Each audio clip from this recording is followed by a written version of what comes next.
2030. Saudi Arabia, the public investment fund. It's a There's big a lot of mission. excitement It's around transformational NEOM specifically. change. Every aspect of the kingdom, economic, social, cultural, religious. The 2030. This is the 2030. Yalla.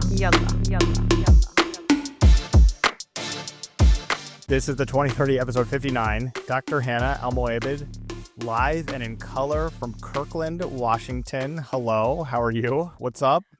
Hi, I'm doing well. Not much. I'm here in the Pacific Northwest. It's lovely.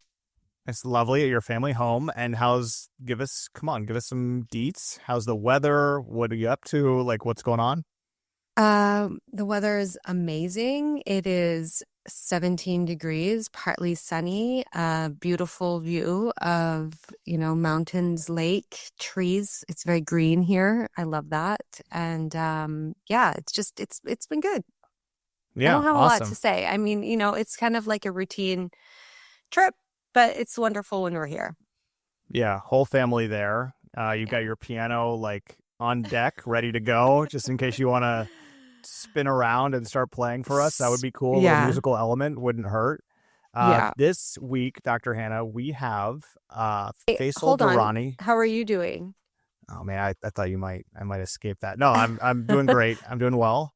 At my home in the United States of America, it is warmer than it is there, but we are the heat dome, which was sitting over a lot of the U.S. and especially the area that I am in, has broken, and it's like I'm really bad at Celsius, but it's like 80 is a high, 80 is a high, 60 is a low. It is perfect golf weather for the golf players out there, for the golfers, and I have not been playing golf at all. So I would say great. I'm going to say good because, no golf. But yeah, no, everything's great. And it's nice to see you as well. We should remind everybody now, let's get it out of the way. It's August. We are having sort of a chopped up schedule here with the 2030. We will be recording intermittently, but and taking a break this month, and we'll be back in full force in the month of September. But we are back because there was a newly announced foreign ownership real estate law, non-Saudi real estate law in Saudi Arabia. And that is a huge deal. And we really wanted to talk about it and kind of get to the bottom of it. And we're going to do that in just a minute with Faisal Durrani, head of research and partner at Knight Frank Middle East, who's the best. He's our resident real estate expert on the 2030, of course. I don't know if that's on his LinkedIn. We should ask him to put that on his LinkedIn, but it's just great to hear from him. And he's got some good intel and also some interesting thoughts on what this might mean for the economy. It's pretty cool. Yeah. But just to reiterate, I think you haven't heard from us for a while. That's not by mistake. We thought we should take a little bit of a break, give everybody a break from us as well. And just work on getting ready for September for a new season, let's say. Yeah, it's a planned break. It's like planned construction where you see those signs and you're like, why is there traffic if it's not happening yet? No, this was in the diary, as you say, calendar. And so good point. I'm glad you reminded everybody that we're not just being lazy and hanging out by the pool, but I hope to do that at some point today. Are we not doing that a little bit? Don't look at my tan. Yeah. But we're going to get to this conversation with Faisal, and we're not going to do news this week, but we will be bringing everything back to normal shortly. And we know a lot of Saudis are also traveling. I mean, I anecdotally know maybe half of all Saudis that I know that are either traveling or chilling and taking a breather in August, which is a slow time, as many know, in the kingdom, kind of everywhere, but especially the kingdom. So the heat gets to you, I think, whatever, but just projecting. But anyway, let's get to our conversation. Unless you want to talk about anything else, which I'm happy to do. Let's get to our conversation with Faisal Durrani from Knight Frank. You're ready to go? Okay, let's do it.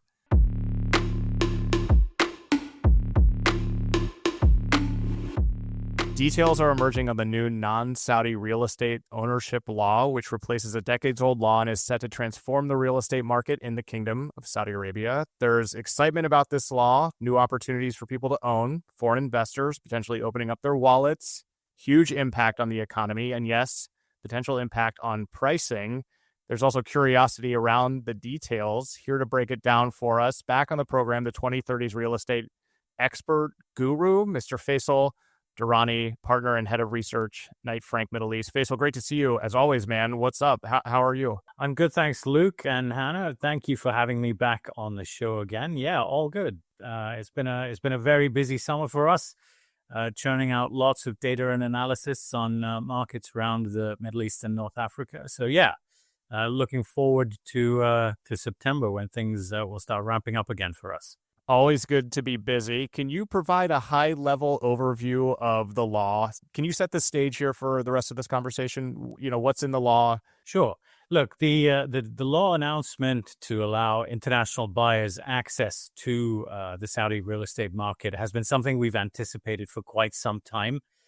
So it's quite good to see it moving forward. It is a step change in terms of allowing international buyers into the market. But it comes in addition to existing routes that the kingdom already offers. For instance, we know that expats who are long-term residents in the kingdom can already buy residential real estate. But of course, there are conditions attached to that. It's got to be their main residence. They've got to sell it when they leave the kingdom.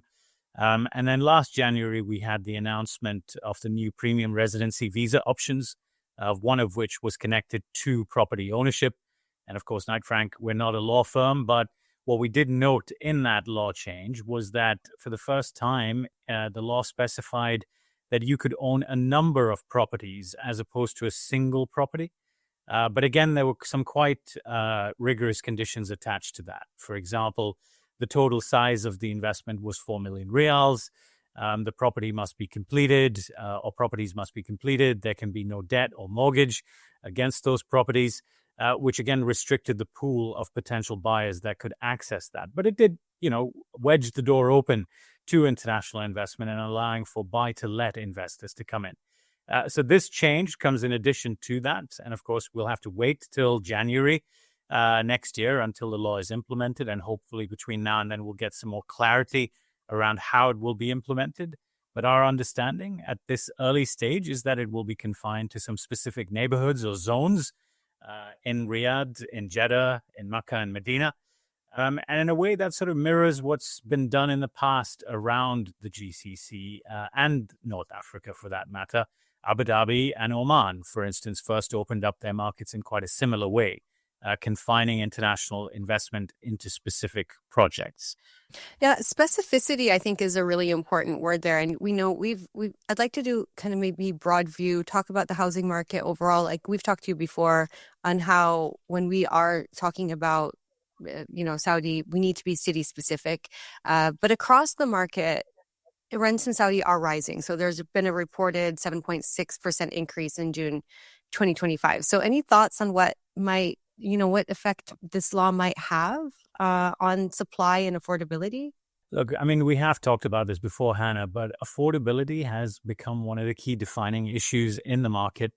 And that's to be expected, right? We know that central to Vision 2030 is to provide world-class housing to Saudi nationals. And the government has worked really hard behind the scenes to facilitate that transition for first-time buyers from being tenants to being homeowners through programs like WAFI and Sakani. And we've seen that home ownership rate rocket from the mid-40s% in 2016 up to the mid-60s% today. So we're well on our way to hitting that government target of 70% home ownership by 2030. So unsurprisingly, that has boosted house prices nationwide. And, incomes have not necessarily kept pace with that level of growth. So if we take Riyadh, for example, apartment prices have increased by 82% since 2019. Villa prices are up by almost 50% over that same period. And like I say, incomes have not necessarily grown at a commensurate rate, which has created affordability challenges because developers are faced with a market where prices are rising, land prices are going up, the cost of raw materials is going up, access to talent, be it skilled or unskilled, is also becoming more challenging. I mean, at the end of the day, we're talking about delivering over 1 million residential units by the end of the decade. So this new law change being confined to specific neighborhoods, we feel, is likely to drive the emergence of a two-tiered market where we see strong demand from international buyers and domestic buyers in specific neighborhoods that will likely see stronger price growth than, let's call it, the rest of the mainstream market. And that is regardless of what city we're talking about. Yeah, so we'll know more about specific locations for, this market, the law and the market in due time. In general, this seems like it's a very welcome kind of development for foreigners looking to buy a home or building in Saudi Arabia. I mean, I guess my question is this like a floodgates open moment for Saudi Arabia? People have been anticipating this, as you noted, for some time, and companies and investment vehicles now as well. What is your sense on demand by foreign owners for this law and for the opportunities in Saudi Arabia, such as they are? I think the best way to answer that question would be to think about our global survey of high net worth individuals that we carried out last year as part of our Destination Saudi report. We did that in the wake of the announcement of these new premium residency visas that I was just talking about. And we spoke with high net worth individuals who happen to be Muslim in Muslim majority countries, just to get an understanding of that depth of demand to own real estate in the kingdom. And what we actually found, Lucien, is that 82% of them are keen on owning residential real estate in Saudi. And of course, at the time we carried out that survey, it might not have easily been achieved in terms of entering the Saudi market, because we were still waiting for this new announcement for international buyers to come through. So that depth of demand certainly does exist. But what was quite interesting in our survey, certainly for us, was that the demand was focused exclusively on the holy cities of Mecca and Medina. This is where the international Muslim high net worth individuals want to own a home. Now, we all know that it is the expected duty of every Muslim to perform the Hajj pilgrimage at least once in their lifetimes. And so owning a home in one of the holy cities perhaps comes with a certain amount of prestige that's attached to it. But also, when we looked at the reasons and the key drivers behind wanting to buy a property in the holy cities, it was more connected to their long-term plans for life. They were thinking about moving to Mecca and or Medina as somewhere they would retire to and spend out the rest of their retirement, instead of necessarily wanting to buy a home purely for investment reasons. But beyond the holy cities, look, demand was quite strong for cities like Riyadh and Jeddah as well. And in those locations, the focus was more on buying for investment purposes, be it for capital value growth or enjoying the rental yields on their acquisitions. But that's how the demand looked. And it was interesting for us to see that demand was already pooling on the sidelines in anticipation of a change in the foreign ownership laws. So there's certainly going to be a lot of demand once the law is officially implemented. That's really interesting. I don't really feel like Saudis would aspire to retire in Mecca. I feel like it still is a destination you go to and leave again, right? But I wonder if you could talk a little bit more about how this might affect Saudis and what Saudis can expect from the law in a market that really does keep getting hotter. If this is, a big wave of investment, great for the economy, but it's again going to put that strain on the market and make buying more competitive. So how should Saudis seek opportunities under this new law? You're right, Hannah. Our expectation is that these zones or neighborhoods that get designated as areas that international buyers can buy residential real estate, we're likely to see much stronger price growth, which means that domestic buyers will be competing with international buyers for real estate in these areas. And this is where price growth is likely to be strongest. So any Saudis that may have already entered some of these zones, potentially some of the big mega or giga projects that are being developed, that is where we expect the zones to primarily be focused on, at least at the outset. Whether or not the law in the future is amended to include more areas beyond that remains to be seen. I mean, we certainly saw that in a market like Dubai, where we have seen a gradual expansion of the investment areas to other parts of the city. So I guess the opportunity would be to get in early if possible, and then enjoy the capital value growth that is inevitably going to follow. Selfish question. potential foreign owner listening today or hosting the podcast that maybe wants to explore this if they're not already doing it, what should be their next steps for anybody that really is interested in buying in Saudi Arabia, other than listening out for more details and laws on specific locations? I mean, what should a foreign home buyer be thinking about before starting this market journey? Is it vastly different from buying real estate in another country outside of Saudi Arabia? I mean, what are some things that people should be doing now in advance of this law taking effect? I think if you are an international buyer looking at the Saudi residential market or the real estate market, I think you've got to ask yourself why you want to own real estate there in the first place. And once you have an answer to that question, I think you've got to do your homework and understand that this is an emerging market, and the level of data availability may not be the same as what you're accustomed to in your own home market. And there's a lot of different data sources out there, and you need to make sure that you're looking at something that's accurate, reliable, available on a regular basis, so that you know what you're stepping into. Aside from that, you need to familiarize yourself with the whole transaction process as well, so making sure you're working with a reputable agent, perhaps one that has a presence even in your own home market. You need to understand what kind of financing expectations you are going to require. How are you going to fund that? Are you going to be able to secure a mortgage in Saudi? Will you have to do that in your own home market? What are the rules and regulations around capital repatriation if you're buying it as an investment property? So I think those are the sorts of basic fundamental questions that you would need to ask yourself before you enter this market.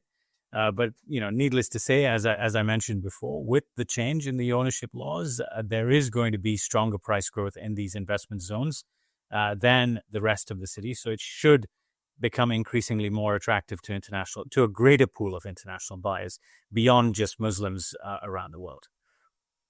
I think that's fantastic advice. But I wondered if we could pivot just a little bit and maybe kind of broaden this, new investment, more buyers, more development opportunities. So what other sectors are going to offer the greatest upside under this new legal landscape? Hospitality, mixed use. Can you tell us a little bit about your projections there? Hannah, to answer your question simply, I probably might say all of the above to begin with, just because we're seeing so much growth and expansion across virtually every segment of the Saudi economy right now, and it's all being supercharged by Vision 2030. I mean, if we look at the office market, for example, cities like Riyadh, Jeddah, Dubai, and Abu Dhabi as well, these are cities that have basically run out of prime grade A office space. And not many cities around the world can lay claim to something like that. And that is because these are cities in economies that are growing rapidly. They're running out of office space. In Saudi, we have the regional headquarters program that has led to a surge in international businesses committing to establishing a presence or an HQ for the region in the kingdom, specifically in Riyadh. And so we have grade A vacancy rates that are at record low levels. Supply is coming. It will come through in the next 2 years plus. But until that time, the upward pressure on office rents, especially for best-in-class space, is likely to persist. If we then look at the hospitality sector, we've got something like 362,000 hotel rooms that are in the pipeline due to be delivered by the end of the decade. For context, in Dubai today, we have about 150,000 hotel rooms existing. So we're talking about building more than double the amount of hotel rooms Dubai has today in the next 5 years or so nationwide. And so, again, that is all part of the broader strategy by the government to attract more international visitors and tourists to the kingdom. And so, the hospitality sector, the office sector, the residential sector, they are all extremely attractive in their own way. So, Faisal, pull out your crystal ball. I mean, Knight Frank's reports are not just excellent in terms of the data they contain, but also they're so easy to digest. They're so easy to sort of grasp and wrap your head around. And, you deal a lot in sort of data as it exists today and trends.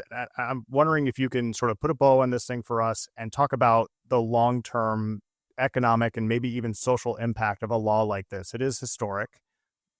Do a little projection for us. I mean, what's the impact of this kind of medium to long term? Look, I mean, you're right, Lucien. This is a very significant change in the law for Saudi. It's something we've been anticipating for some time. And again, goes back to one of the key pillars at the heart of Vision 2030, which is to help diversify the Saudi economy away from hydrocarbons. And achieving that is something the government envisages doing by boosting FDI into the country. And the real estate market has been a key pillar in helping to drive the change that we're now seeing across the kingdom.